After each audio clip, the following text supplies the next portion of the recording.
The ongoing rains across the country have badly exposed William Ruto's government. Let's start with JKIA. That JKIA terminal one see today, and you are seeing clearly that the roofs are leaking. That's very interesting, ladies and gentlemen, considering that last year we saw the same problem, and we also saw taxpayers' money being used by Murkomen to form a committee that delivered its report, upon which Murkomen promised to take swift action. Murkomen promises swift action as committee submits report on status of airport facilities. And some of the recommendations were, the committee also emphasized the need to improve the condition of airport access roads, parking lots, passenger circulation, and signage at Jomo Kenyatta International Airport, JKIA, Moi International Airport, and Wilson Airport. The team called for the improvement of the terminal building facilities, including replacing rusted and leaking roofs, ceilings, and overhauling power backup and water reticulation systems. That was the finding of the committee last year. Murkomen promised swift action, but from what we have seen today, it's as if taxpayers' money was wasted. Has the government implemented the recommendations of that report? It's very clear nothing has been implemented. Taxpayers' money went to the drain. And now to the floods.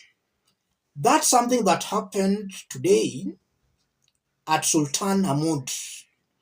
And we are being told that some Kenyans lost their lives from that incident.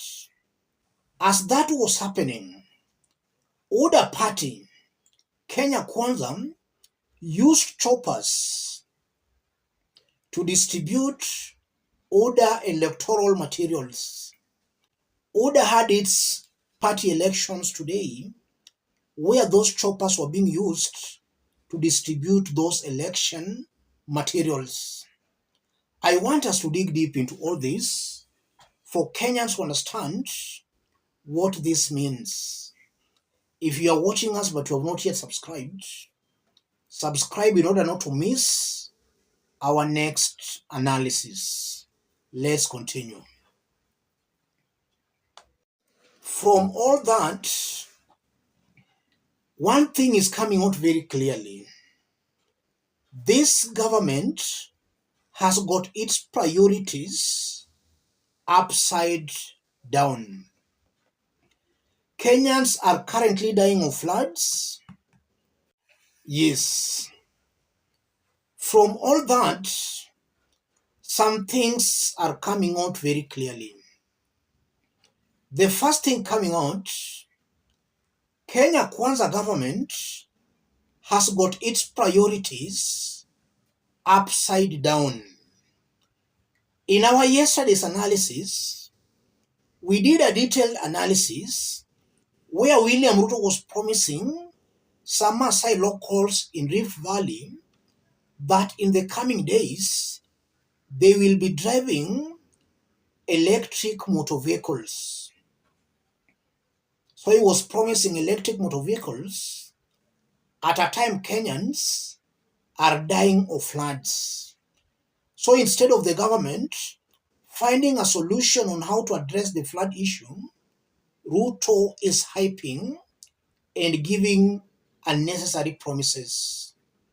And just as I did explain yesterday, giving somebody or promising somebody who is barely struggling to put food on the table, promising that kind of a person that is going to drive electric motor vehicle does not make sense.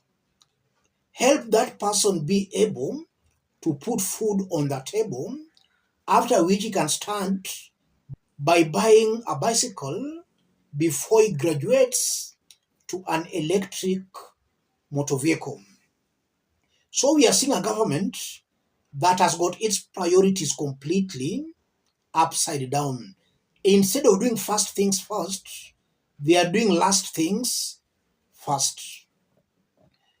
It's also exposing a government that its top leadership are very selfish and very greedy.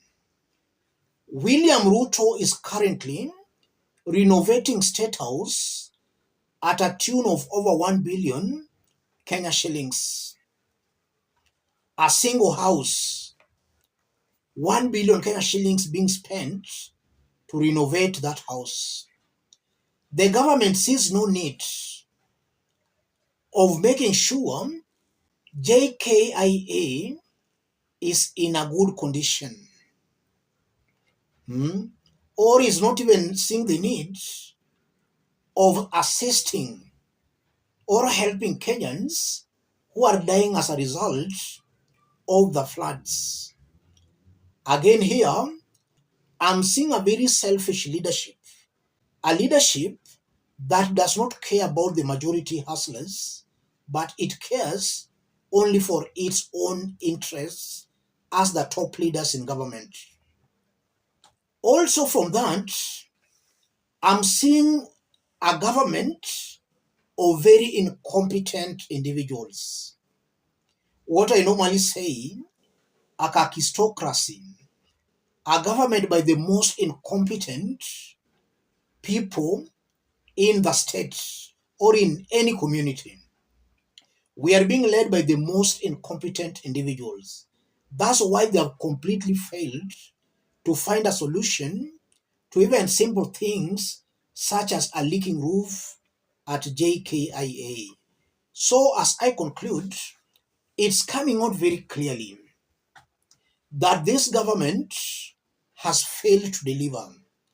And even if given time, most definitely it will not be able to deliver. And just a good example is JKIA. Taxpayers' money was spent setting up a committee. The committee gave its findings, but so far nothing has changed. So Kenyans are getting a raw deal from William Ruto's government. And this government is really prioritizing on politics more than even what Kenyans are really looking for. Let me stop it there, ladies and gentlemen. If you are watching us but you have not yet subscribed, subscribe, give the video a like. Any other person who might be watching us outside Kenya, drop a comment, let us know from which part of the globe you are watching us from. If possible, subscribe, give the video a like. Thank you. God bless you. God bless Kenya.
Wale wamekuja maji wale. Habari mwalimu.